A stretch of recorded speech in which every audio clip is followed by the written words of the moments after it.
Being 24 is actually interesting because 6 years ago you were actually 18. 6 years in the future, you'll be 30. And the interesting thing is, at 24 years, you'll be expected to be at your prime. You'll be expected to have one of the best paying jobs, be in one of the best committed relationship that will potentially lead to marriage, having kids, going on vacation, this and that. You see, this actually happens, but not in the country called Nigeria.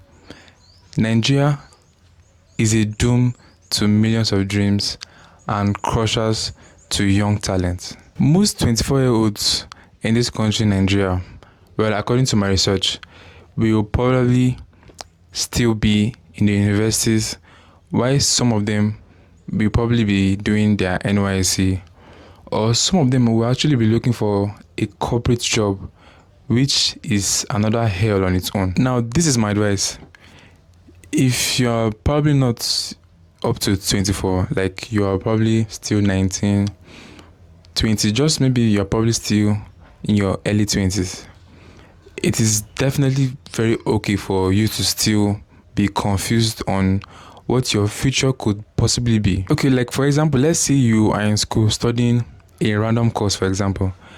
Let's say you're studying probably like biology or geography or something like that. The truth is, after your course of studying courses like that, you're probably not going to use that certificate to get a job, regardless of to even get a job that is going to be high paying, that you can be able to use to take care of yourself and potentially your family. The reason why most young people in universities are studying courses like that is because they don't really have a choice. When I mean they don't have a choice, I mean like maybe you apply for a maybe a bigger course, and the university give you those random courses. Why most people will actually go for those courses is because they really don't want to waste their time at home, staying at home. So they rather go for courses like that. But the truth is, even those other bigger courses, getting a job slot nowadays is actually very slim. So you could even potentially study courses like that, medicine, surgery or architecture or whatever, but you probably might not even have a job even after your course of studying everything. So the question is, I'm already in this situation. What should I do? Well, first of all, if you are in the university, you should try as much as possible to connect with people. I mean, reasoning people. Because the thing is, there are so many things that you don't actually have knowledge to that they have. And there are so many things that they don't have knowledge to that you have. So, because like for example, I've been watching YouTube since I was, a kid. And I used to think you need to have millions of subscribers and millions of views to actually make a living here on YouTube. But guess what? I saw a friend that was telling me, no, you don't actually need millions of views and this. I was like, no, come on, that should be a lie. But guess what? He actually showed me, and I saw that you can actually make a living from making 1,000 views, 2,000 views. I had to now go up and search up how much YouTube pays small creators for 1,000 views, 2,000 views. I was like, well, that's actually very good. And I got to realize that you can actually make a living by just setting your phone and creating videos just by using your phone. And I'm pretty sure that most of you that might be watching this video might be hearing this for the first time. So you have to connect with people and make sure you make friends with people that brings value. If the friendship is all about spending money on random things, like money is only leaving your pocket every time you're with this person and it's not something reasonable, you don't need those type of friendship in 2026. Make sure the friendship should be something that could potentially impact your life for the future. Something that I know in the next how many years can actually change each of you guys' lives. And not friendship that will you have to spend money on this, on that is a liability. You don't need those type of friendship in 2026. Because after 4 or 5 years and you are done with the university, you will just notice that the only thing you've achieved is just your certificate. You didn't make any reasonable friend that could, bring any value to your life, or you didn't even make any friends at all. And also make sure you try as much as possible to use your time wisely. Don't be using your time to be chasing boys and girls or doing some random shit that doesn't even make any sense. I'm not saying that you shouldn't build a relationship. All I'm saying is we actually know when a relationship is going to be pursued further. If you know the relationship is not going to probably have anything meaningful in the future, then tell me why are you even in the relationship in the first place? Because the thing is, most people just be in a relationship because they are actually lonely, or they want to just have that title, be in a relationship. But to be honest, it's better to even be lonely and use that your lonely time and grind yourself and try to make ends meet for yourself than being in one random relationship that does not bring any value to you. So your future can actually be in good hands and with you and with the potential person you actually spend the rest of your life with. So if you are in your early 20s, make sure you use your time wisely. Now, if you are in your mid 20s, and I'm talking 24, 25, 26, it is still not late. If you wasted your teenage years or your early 20s, or maybe you just had some visions and dreams that probably didn't work out for you during that period, it is still okay. Because at the end of the day, you are still young.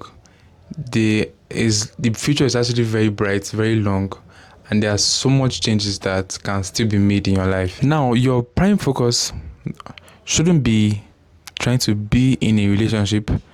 I mean, if you actually see someone that you guys are ready to grow together and probably spend the rest of your life together, then that is totally fine. But your main focus should actually having a source of income.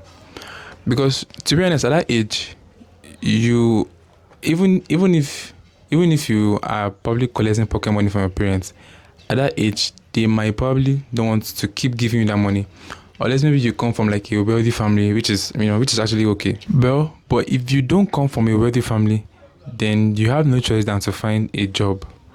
But I will do a separate video on the job hunting and everything here in Nigeria, because I see people going about this the wrong way. Get a job, even if it's a job you don't want to spend the rest of your life doing. But what you should do is you can actually use the job to fund whatever ambitions you have. If you want to be a YouTube creator or YouTube video editor or a musical artist or a musical producer, it's totally fine. We have seen big creators like Tayo Aino, who was an Uber driver, but he used Uber driving as a means to fund his YouTube videos. I've also seen people like, Adekunle Gold, that was a graphic designer, and so it's okay to do 9 to 5, but the thing is, have that mindset that it's not something you want to spend the rest of your life doing, and try to use it as a means to fund your dreams and your ambition. What is actually bad is not having a potential plan for you to start out something for yourself. Unless maybe you probably work for companies like Apple or Google, which is completely fine. You can spend as much time you want if you're working for companies like that. Now, if you're in your late 20s or you're in your early 30s, well, you are still alive. Where there's life, there's actually hope. So you shouldn't use that time, regretting wasting your teenage years or your early 20s or your mid 20s. Matter of fact, there are so many people that are probably use those early time of their life, investing in so many things, hustling in so many things, done so many jobs, this, that. But it's just that, it's unfortunate that they didn't yield the results earlier on. So because it didn't work for you in your early 20s, doesn't necessarily mean you should actually give up. Because if you give up, then you will not be able to reach what you've spent most of your time, most of your life trying to work towards. you will not be able to reach the end goal if you give up. The truth of the matter is not everyone is going to actually make it in their 20s, which is actually fine. Being in your 30s and still not reaching your goals, it's actually okay, because there are so many people that it's until they clock that their 30s they started seeing results. See people like Odumodu that have been hustling way back, but he started yielding results in his 30s. Look at people that were in their prime like Jamie Vardy.